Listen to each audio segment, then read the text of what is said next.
याद रखो, बहुत ज़्यादा महत्वपूर्ण है। 2006 का वो वर्ष था जब इन्होंने क्या करा, स्वयं से ही इन्होंने क्या कर दिया, भारत को अलविदा कर दिया कि भैया मैं अब इस देश में नहीं नहीं रहना चाहता। जिस प्रकार से इनके खिलाफ वारंट जारी करा, तो कहीं नहीं, जब इनको मौत मारने की धमकी दे दी, मैंने कहा ना कि इनके फैमिली मेंबर ने कि कहा कि भैया अब इस देश में रहना सेफ नहीं है। रहे तो पूरा जीवन या कहें पूरा जवानी सब कुछ इन्होंने अपना जितना भी चीज़ें थी सारे इस देश को न्यौछावर कर दिया। अंततः इस देश ने इनको क्या दिया, धुक्कारा। ठीक है ना कहीं इनको जिस प्रकार से देश ने सम्मान देने के बजाय जिस प्रकार से इन पे ये चीज़ें हुई, तो ये तमाम चीज़ें रही, तो इन्होंने 2006 में ही क्या कर दिया, अपने ये देश को क्या करा, हमेशा हमेशा के लिए विदा कर दिया। और ये कहाँ रहने लगे, लंदन में जाके लिए रहने लगे। 2010 में मैं बात करता हूँ, 2010 में इनको लंदन की क्या भी नागरिकता इनको मिल गई थी। 2010 में इनको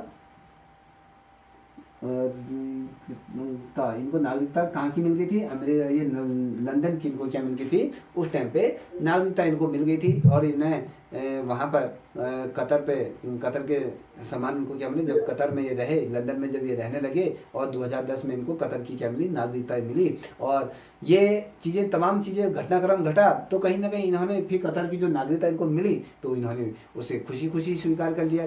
देखिए, जब इन्होंने वहाँ की नागरिकता स्वीकार कर ली, तो जब ये कतर में रहे, तो इन्होंने वहाँ की क्या करे, तो दो बहुत बड़ी परियोजनाओं पर इन्होंने कार्य करा। याद रखना, कभी क्वेश्चन पूछा जाता है कि इन्होंने कतर में जाकर किन दो परियोजनाओं पर कार्य, किन, हाँ, कौन सी वो परियोजनाएं थी वो तो मैं अभी बताऊंगा। तो कभी क्वेश्चन पूछा जाता है कि जब इनको कतर में जब नागरिकता मिली, तो इन्होंने कतर में रह के कितनी परियोजनाओं पर कार्य करा। तो क्वेश्चन ये बनता, तो आपको जब अगर पता होगा कि दो परियोजनाओं पर इन्होंने क्या करा, उस टाइम पे कार्य, इन्होंने दो परियोजनाओं पर वहाँ पर कार्य करा। एक जो पहली परियोजना थी, वो पहली परियोजना क्या थी आपकी, याद रखो, लिख लो, ठीक है, समझ में आ रहा है। अरब सभ्यता का इतिहास, अरब सभ्यता का इतिहास, इस परियोजना पे इन्होंने कार्य करा। दूसरी परियोजना थी आपकी, कौन सी थी वो, देखिए ये यहाँ से चले गए, उसके बाद भी इन्होंने क्या करा, भारतीय सभ्यता का इन्होंने इतिहास लिखा। देखिए फिर भी अपने देश से इनको प्यार था, भारतीय सभ्यता का इतिहास इनके द्वारा उस परियोजना पे इन्होंने कार्य करा। भारतीय सभ्यता का इतिहास, इस परियोजना पे इनके द्वारा कार्य किया गया। दो परियोजनाएं इनके द्वारा ये की गई, ठीक है। अब मुझे कोई ये बताएगा कि इनका व्यक्तिगत जीवन कैसा था, कोई बताएगा?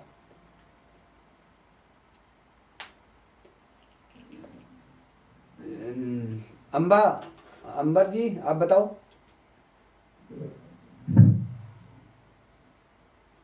नौटियाल जी आप बताइए। दोनों नौटियालों में से कोई भी बताए। अरे बताओ जी सर मत कहो, बोलो।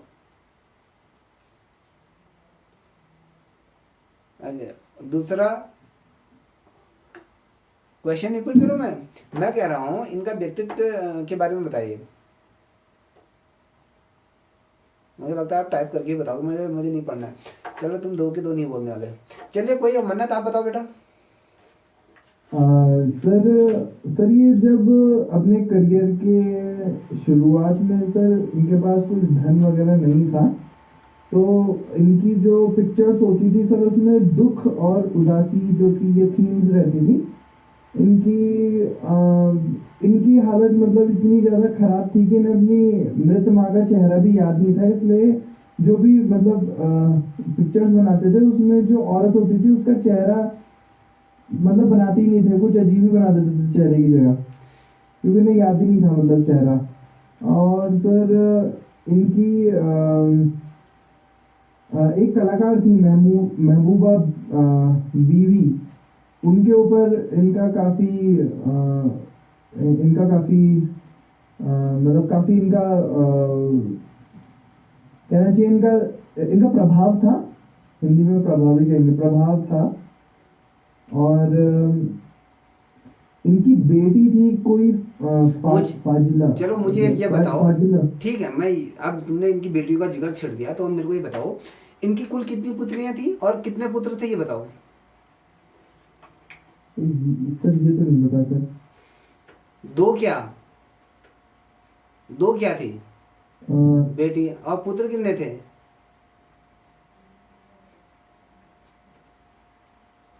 हाँ सर ये तो नहीं पता सर, कितनी थी सर ये तो नहीं पता। ये बस कनिका, ये पता है कि फाजिला से इनकी शादी हो गई थी। कितने वो थे कनिका आप बता सकते हो, या सोनी आप बताओ?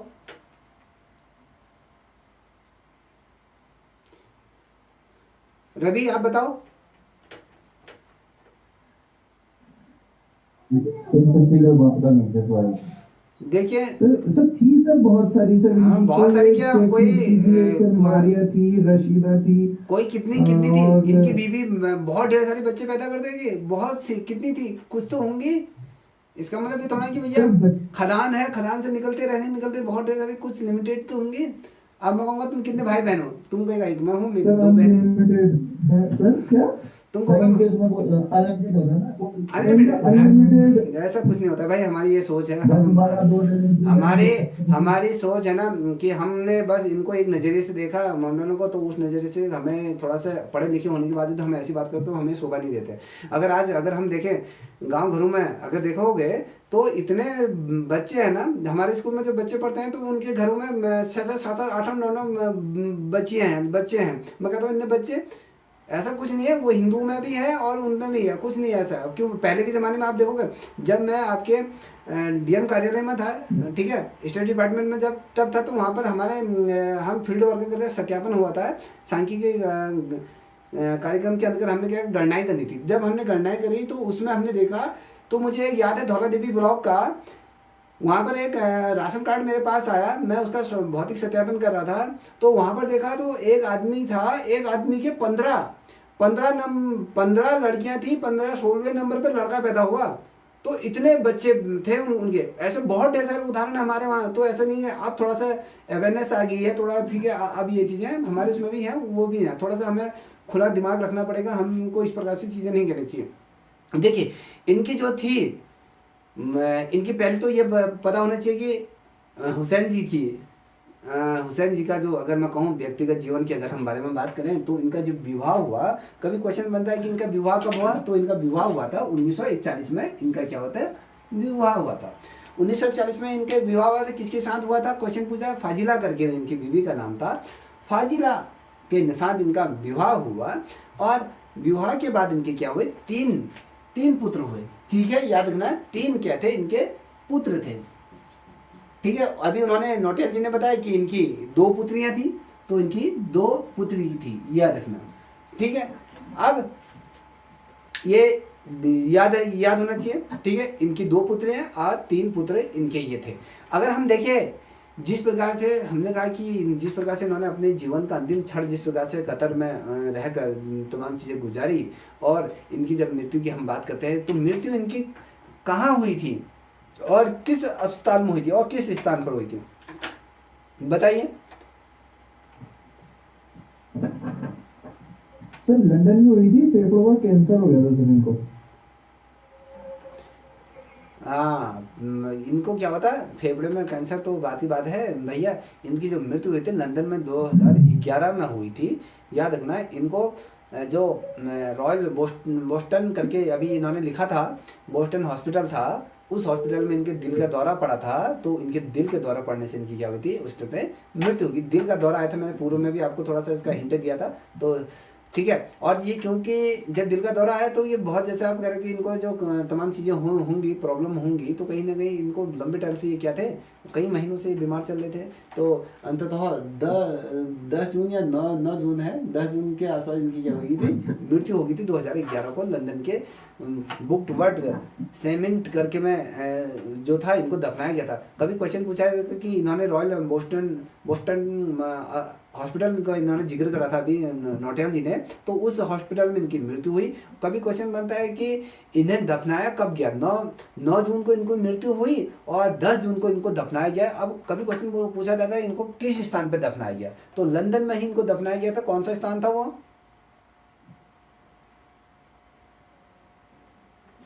सर ब्रुकवुड।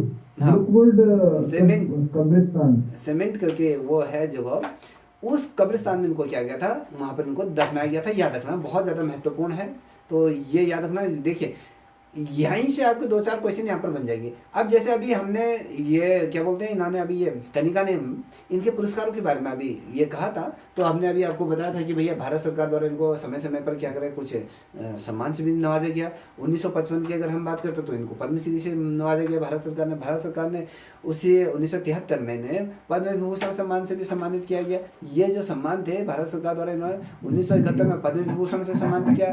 2008 की अगर मैं बात करूं, 2008 में जो केरल सरकार है, केरल सरकार ने क्या करा, बहुत ज्यादा महत्वपूर्ण है, इसको नोट कर लो। केरल सरकार ने 2009 में इनको, जो एक आधुनिक चित्रकला के गॉड ऑफ फादर किसे माना जाता है, बताओ जल्दी।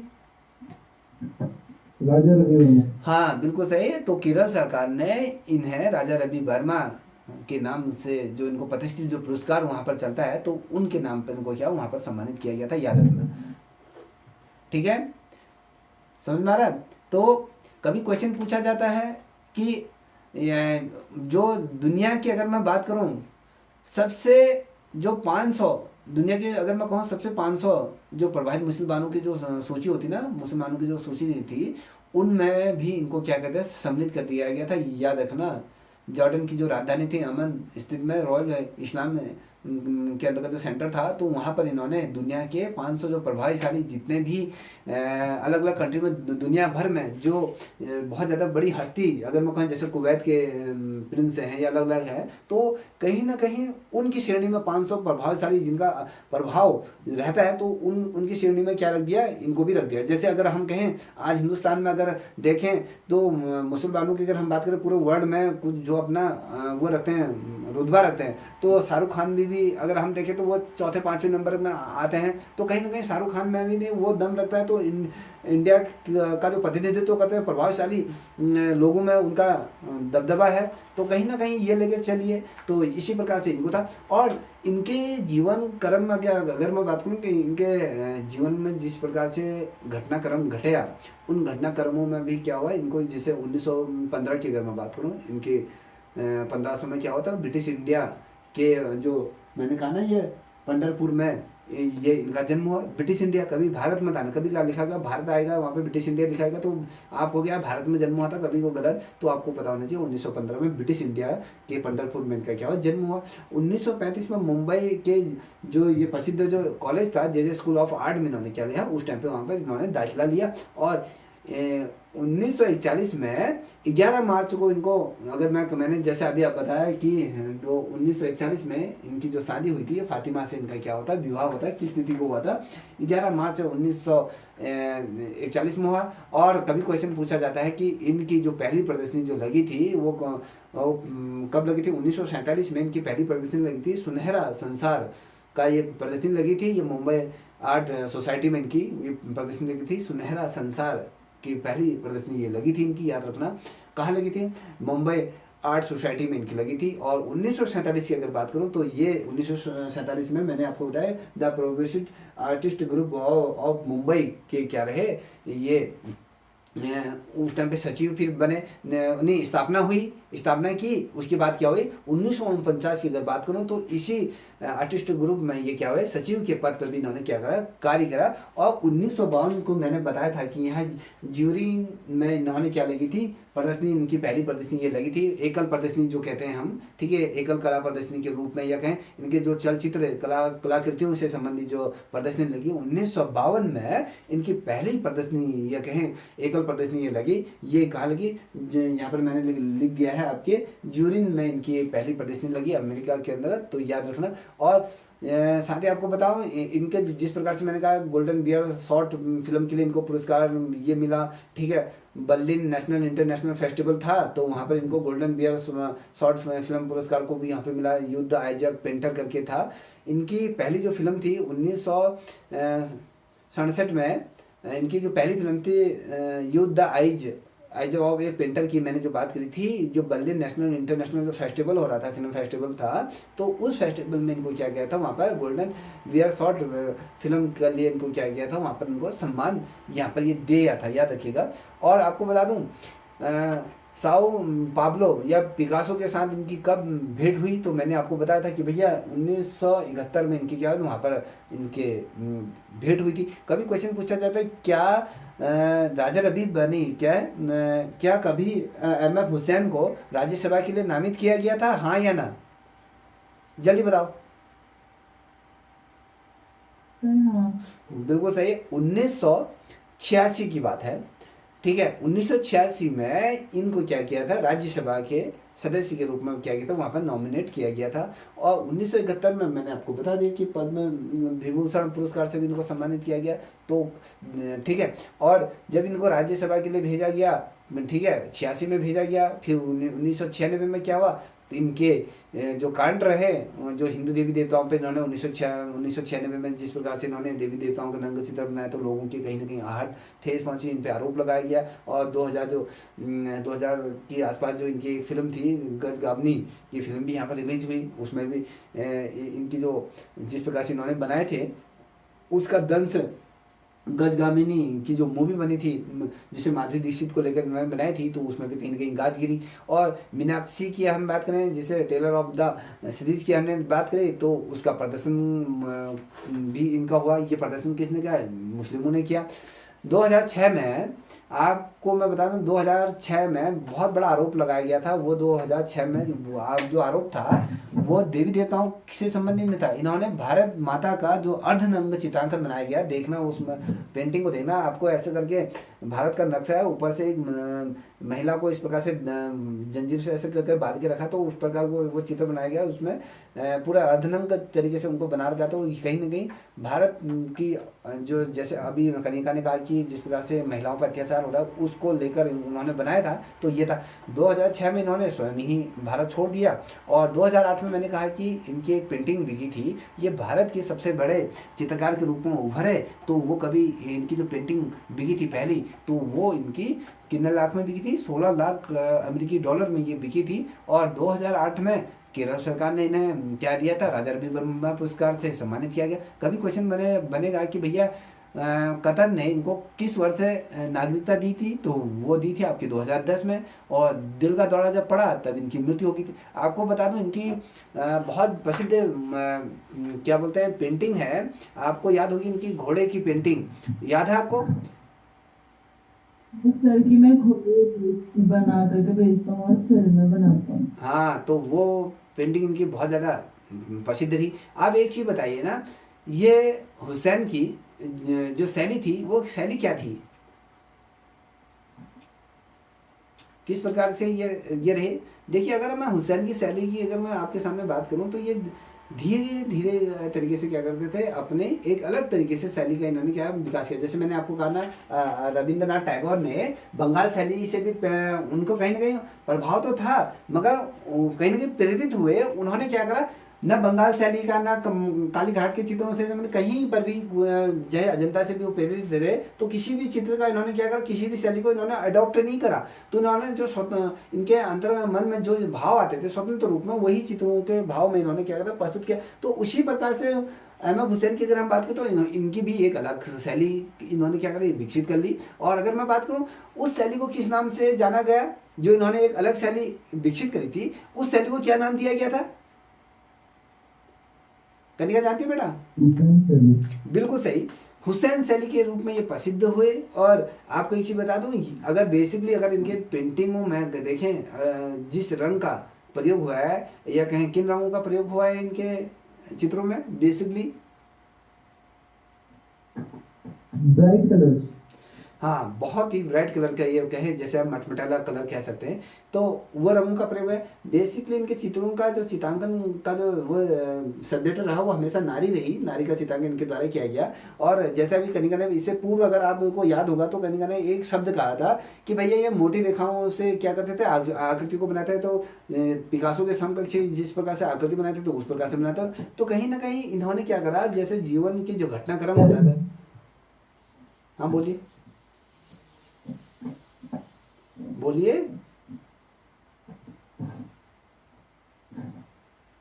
ठीक है, नहीं बोल रहे। इन्होंने क्या करा, जिस प्रकार से मोटी मोटी रेखाओं से क्या करते थे, ये आकृतियों को बनाया करते थे, और जीवन में इन्होंने बहुत ढेर सारे, अगर मैं कहूँ बहुत ही सैकड़ों चित्रों का इनके द्वारा निर्माण किया गया। और उनमें बेसिकली देखोगे, हम जब पिकासो की बात करते हैं तो उनके रेखा चित्र भी उनके द्वारा उसी प्रकार से बनाया गया जिस प्रकार से अहमद हुसैन ने हमेशा जो चीज़ को महत्व दिया वो कहीं ना कहीं नारी की पीड़ा को हमेशा इन्होंने क्या रखा, समझा, और अपनी पेंटिंगों के माध्यम से उनको बयां भी इनके द्वारा किया गया। कहीं ना कहीं जो महिला के अंदर, अगर किसी महिला को किसी प्रकार से अगर टॉर्चर किया जा रहा है, या किसी बालिका के साथ उत्पीड़न हो रहा है, या किसी के साथ गैंग रेप हो रहा है, कुछ हो रहा है, तो कहीं ना कहीं ये पीड़ा कहीं ना कहीं अपने ऊपर लेके चलते थे कि यार इस प्रकार से पेन होता होगा, इस प्रकार से वो अपने जीवन में जूझती होगी, वो चीज़ें अपने जीवन में वो करती होंगी, तो कहीं ना कहीं उन चित्रों का इनके जीवन में कहाँ कुछ ना कुछ वो चीज़ें रही, जिस प्रकार से वो संघर्ष करती है महिला, उसमें जिस पीड़ा सहने की जो करुण शक्ति होती है,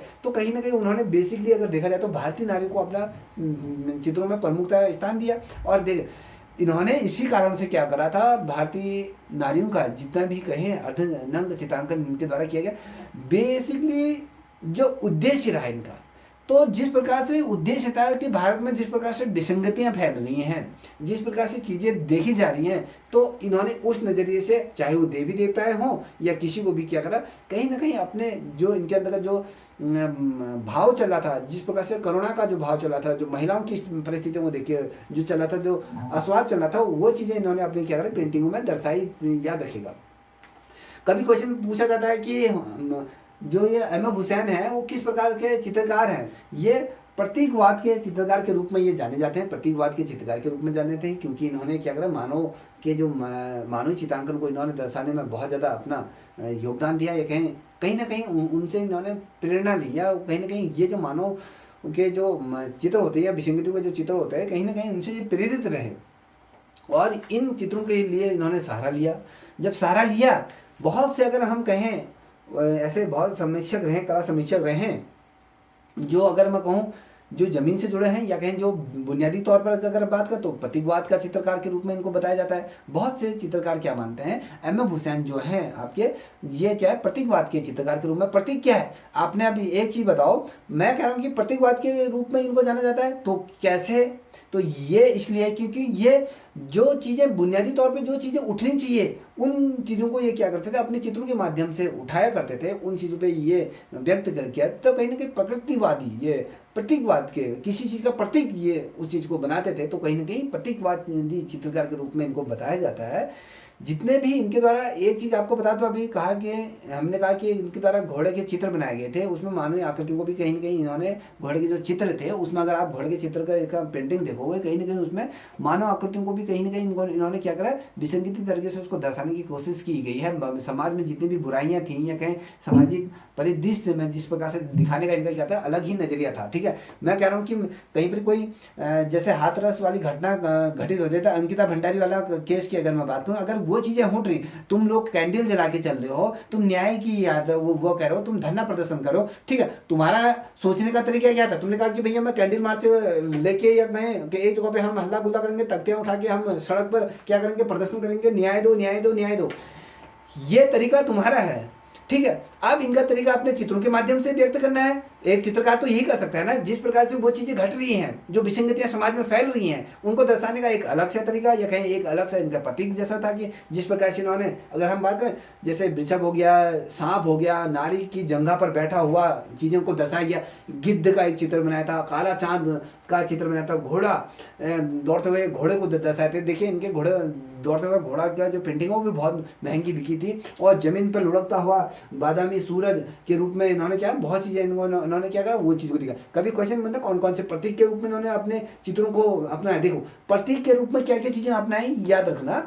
मैंने कहा वृषभ, सांप को दिखाया इन्होंने, नारी की जंघा पे बैठा हुआ गिद्ध दिखाया। अब ये देखो, मैं बहुत ज्यादा कहीं ना कहीं, मैं 2-3 पूरे मेरे जो चित्रकारों से मैं जो बहुत ज्यादा प्रभावित हूँ। एक तो पहले मेरी जो फेवरेट चित्रकार है अमृता शेरगिल है, सबसे फेवरेट। उसके बाद आते हैं दूसरे नंबर के हैं अहमद हुसैन है, ठीक है। तो कहीं ना कहीं ये बहुत ज्यादा, अब इन्होंने एक, मैं कह रहा हूँ कि इनकी जो कहीं ना कहीं जो प्रतीक के रूप में जिन चीजों को देखते, मैंने कहा कि भैया इन्होंने एक चीज कही, इन्होंने अपनी पेंटिंग में जो चीजें दर्शाई, नारी की जंगा में बैठा हुआ गिद्ध को इन्होंने, अब मतलब क्या है, क्या कोई आपने सोचो कि एक महिला बैठी है, उसकी जांग में एक गिद्ध बैठा है, ये हमारा सोना। मगर ये क्या है कि भैया किस प्रकार से महिला को एक गिद्ध, जैसे गिद्ध कोई मरा हुआ जानवर होता है ना, उसको उसकी बोटी बोटी नोच नोच से खा जाता है, तो इन्होंने भी नारी की वो प्रति दृश्यता को दिखाने के लिए वो जो पेंटिंग का जो नाम दिया कि महिला की जांग पर बैठा हुआ जो गिद्ध था, गिद्ध किस प्रकार से वो मनुष्य को दर्शाया, कि जो पुरुष समाज को दर्शाने का कार्य, उनको आईना दिखाने का कार्य किया। तो ये तमाम चीजें, तो कहीं ना कहीं एक काला चांद भी इन्होंने दिखाया, दौड़ते हुए घोड़ों को दिखाया, और जमीन पर लुढ़कता हुआ बादल में सूरज को भी इन्होंने कहीं ना कहीं अपने जो चीजें थी अपने प्रतीकों में वो दर्शाया। तो कहीं ना कहीं इनकी पेंटिंग है समाज में कहीं ना कहीं वो एक मैसेज वो कन्वे करती हैं। तो ये चीजें हैं, बहुत से लोग इनको मान सकते हैं कि भैया ये गलत चित्रकार है, मैं तो नहीं मानता, कि मेरे नजरों में ये तो बहुत ही शानदार ये चित्रकार रहे। ठीक है, अब देखिए जहां पर हम बात करते हैं इनकी कुछ बहुत महत्वपूर्ण चीजों के बारे में, मैं आपको एक चीज बता देता हूं। क्या था वो, हाँ, कि इन्होंने किस प्रकार की इनकी शैली रही। ठीक है, मैंने कहा कि भैया ये जितने भी चीजें रही प्रतीकवाद के रूप में रहे, या फिर कहें इनकी प्रदर्शनी के बारे में कहा भारत का पिकासो के रूप में हमने जब इनको समझा। ठीक है, और देखिए जितने भी, अगर हम पाश्चात्य शैली के चित्रकारों को अगर देखते तो पाश्चात्य शैली के चित्रकार इनको किस नजरिए से देखते थे, बताइए।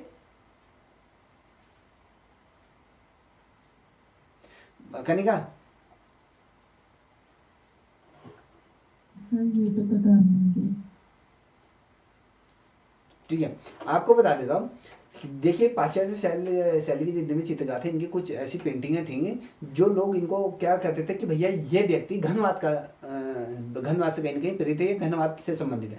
तो जिस प्रकार से इनके चित्रों में अगर हम देखें यूरोपीय घनवाद सबसे ज्यादा इनको देखने को मिलता, कहीं ना कहीं लोग जो वेस्टर्न आर्टिस्ट रहे तो कहीं ना कहीं उन्होंने इसको यूरोपीय घनवाद से संबंधित ये बताया, या कहीं इनसे संबंधित माता है, क्योंकि इन्होंने जिस प्रकार से यूरोपीय घनवाद के प्रतीक के रूप में जिस प्रकार से इनकी जो तुलना की जाती है, तुलना किससे की जाती है, पिकासो से की जाती है ना। पिकासो को भी तो यूरोपीय घनवाद के प्रवक्ता के रूप में जाना जाता है, कहीं कहीं उससे तुलना की गई। 1971 की आप बात करो, याद रखना बहुत महत्वपूर्ण है। 1971 लिख लीजिए, 1971 में महाभारत, याद आया, पढ़ा था कहीं, महाभारत की कथा से संबंधित इन्होंने क्या किया, 30 चित्र इनके द्वारा बनाए गए थे। याद रखना, महाभारत से संबंधित 30 चित्र इनके द्वारा क्या कर रहे थे, चित्र ये बनाए गए थे। याद रखना, ये चित्र बनाए गए थे। तो जो चित्र बनाए गए थे, ये जो चित्र बनाए गए थे, इन चित्रों की प्रदर्शनी कहाँ लगाई थी इन्होंने,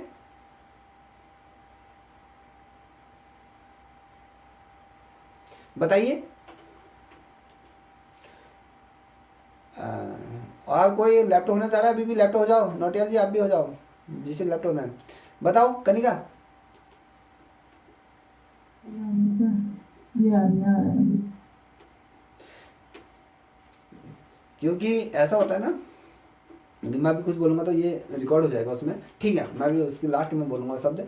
ठीक है, अब मैं बता दूं कि भैया जब कह रहा हूं कि 1971 में इन्होंने क्या है, महाभारत की जो कथा थी, कथा से संबंधित इन्होंने क्या किया, उन पात्रों के चित्र बनाए थे 30।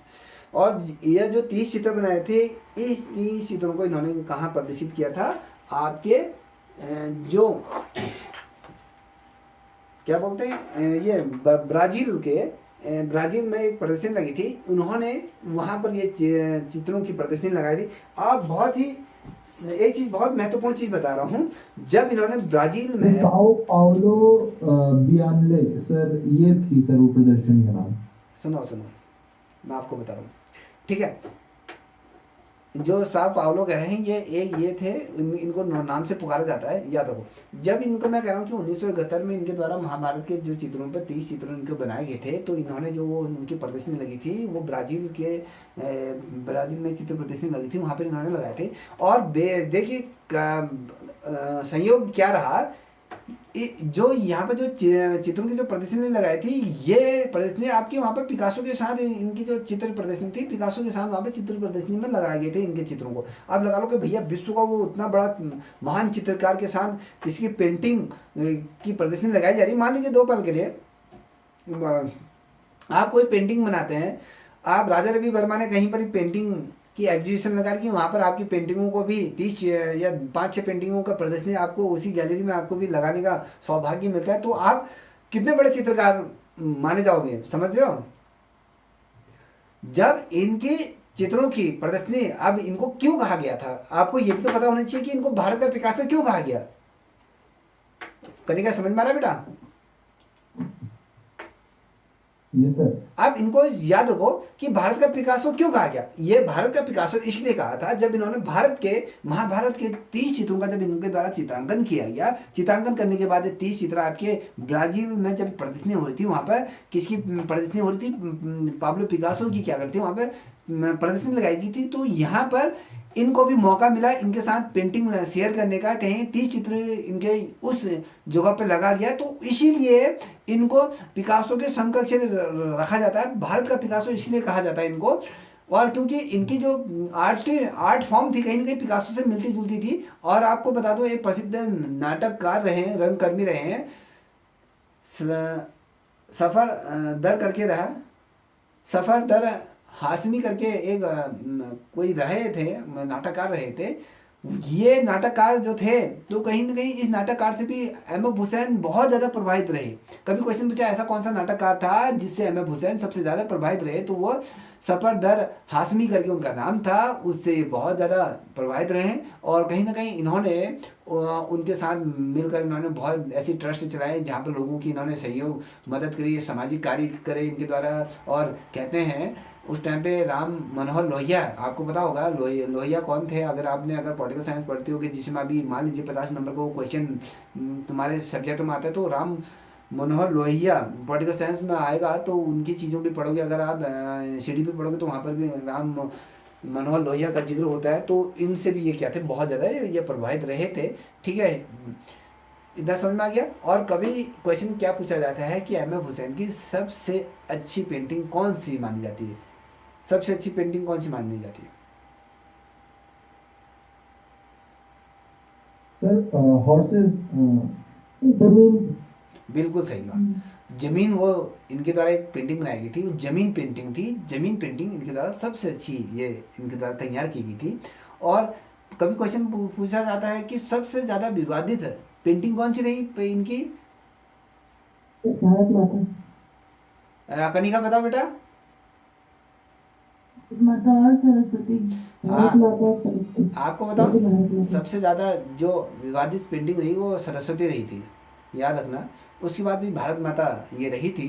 ठीक है, ये तमाम चीज़ें ये सोच लेना। और इनकी ऐसी प्रदर्शनियाँ भी रहीं जिसमें विसर्जन को या श्वेतांबरी करें या वायलेंस करके विशेष बहुत दूसरी चर्चा रही, जहाँ इन्होंने प्रदर्शनियों को अपना आयोजित करी थी। तो ये लेके चलते कि कितने बड़े महान चित्रकार रहे, तो ये देख ले। अब कहते हैं ना कि इन्होंने क्या करा, जैसे 1992 में मैंने तुमसे बात करी थी कि इन्होंने 6 दिन में क्या करे थे, 6 दिन का इनके पास समय था। 6 दिन में इन्होंने करा था देवी देवताओं का चित्रांकन बनाया था। 1992 में इन्हें 6 दिन का समय मिला था। 6 दिन के समय में इन्होंने क्या करा, भारत की देवी देवताओं का चित्र बनाया। और अगर मैं बात करूं, वहाँ पर जब इन्होंने चित्र बनाया था, इन्होंने क्या करा, जो 4 दिन जो मिले थे, इन्होंने क्या करता, उन 4 दिनों को क्या करते हैं, कहीं ना कहीं 4 दिनों में जो चीज़ें इनके द्वारा बनाई गई थी, जो सत्ता के प्रति जिस प्रकार से लोग इनके प्रति जो ज़्यादा नाराज़गी थी, तो लोगों ने क्या किया, इन्होंने 4 दिन में जो पेंटिंग बनाई थी, उन पेंटिंगों का भी इन्होंने क्या किया, कहीं ना कहीं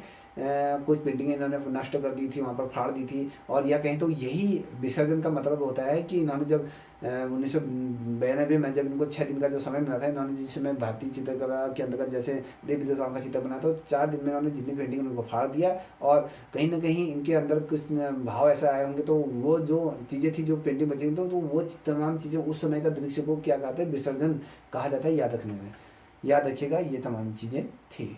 एक ये तमाम चीज़ें आपको बता दी। हाँ, एक चीज़ और बता देता हूँ, अंतिम चीज़ों को मैं बता देता हूँ। एम एफ हुसैन जब अंतिम दिनों की अगर बात, इनके अंतिम क्षण जो थे, अंतिम दिनों की कुछ चित्रकारी की अगर मैं बात करूं, क्योंकि आपको पता है कि भैया किस प्रकार से चित्रकार थे, अभी तक हमने जितना भी डिस्कस करा आपको पता चल गया होगा कि कितने शानदार चित्रकार हैं। तो इनका विश्व प्रसिद्ध चित्र जो अगर कहते हैं, कभी पूछा जाता है मदर टेरेसा किसके द्वारा बनाएगी, आपको पता होना चाहिए। मैं एम एफ हुसैन द्वारा बनाया तांडव करता हुआ रावण का चित्र भी इनके द्वारा करे, अकेली सीता, कैनवास पर बिखरे कुछ अक्षर थे, हिंसा का प्रतीक के रूप में इन्होंने बनाया। हिंसा का प्रतीक के रूप में इन्होंने किसको बनाया पता है आपको? हिंसा का प्रतीक किसे बनाया पता है आपको? किसको, किसका चित्र बनाया था इन्होंने? शायद मुझे लगता है तुमने पढ़ा भी नहीं होगा, सुना भी नहीं होगा। इनमें से आप जितने भी हो लोग हो, शायद मुझे किसी ने नहीं सुना होगा। तो इन्होंने क्या करा, हिंसा का प्रतीक के तौर पे इन्होंने अमिताभ बच्चन का चित्र बनाया था, याद रखना। और माधुरी दीक्षित, साथ ही गणेश हो गए, और दिशाहीन, उड़ती शांति का प्रतीक के रूप में इन्होंने कपूत, साथ ही फूलन देवी का भी इनके द्वारा चित्रांकन किया। ये तमाम चीजें होनी चाहिए, बहुत ज्यादा महत्वपूर्ण ये चीजें थी। ठीक है, इतना समझ में आ गया? Yes sir. ठीक है, इनके कुछ चीजें और बता देता हूँ। इनकी कुछ प्रमुख पेंटिंगें भी रही थी, जैसे जमीन तो आपने बता दिया कि लैंप और मकड़ी भी इनकी है। भारत माता का चित्र हो गया। आपातकाल इनके द्वारा बनाया गया था। हनुमान बनाया गया था। जापान में प्रेमी, नीली रात, दुपट्टे में 3 औरतें, अंतिम भोज। कभी क्वेश्चन पूछा किसका है अंतिम भोज, तो अंतिम भोज अनब हुसैन का ही है। मुर्गा इनके द्वारा बनाया गया था। महात्मा गांधी का चित्र भी इनके द्वारा बनाया गया। बनारस इनके द्वारा बनाया गया था। ठीक है, तो अलग बहुत ढेर सारे से इनके द्वारा बनाए गए थे। कविताओं पर आधारित चित्र इनके द्वारा बनाए गए थे, तो याद रखिएगा। तो कविताओं पर भी आधारित चित्र इनके द्वारा बनाया गया था। तमाम चीजें इनके द्वारा की गई थी, याद रखिएगा। ठीक है, इतना समझ में आ गया? Yes sir.